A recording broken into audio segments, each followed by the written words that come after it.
ఊరోళ్ళు కాదు, వాళ్ళు రోడ్డోళ్ళు కాదు, మొత్తం చుట్టుపక్కల కాపులు ఎక్కడైతే ఉన్నారో కైకులూరు గ్రామం మొత్తం ఏకమైపోయి దానగుడి వచ్చేసి. అంటే మేము దళితుల వాళ్ళు లోకువా?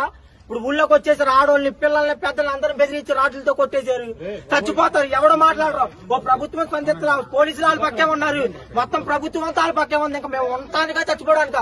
కొన్ని కొట్టేసి మమ్మల్ని చంపేయాలనుకుంటే ఊళ్ళోకి వచ్చి కొట్టేయమనండి. ప్రభుత్వం కూడా వాళ్ళకే సహకరిస్తుంది. ఎందుకంటే మా ఊళ్ళో ఒకరిని కోసేసారు, అది చచ్చిపోతాడు. అది కుటుంబానికి ఎవరు చెప్తాడు బాధ్యత? ఎవరు చెప్తారు? ఫ్యామిలీకి ఏమైపోతారు?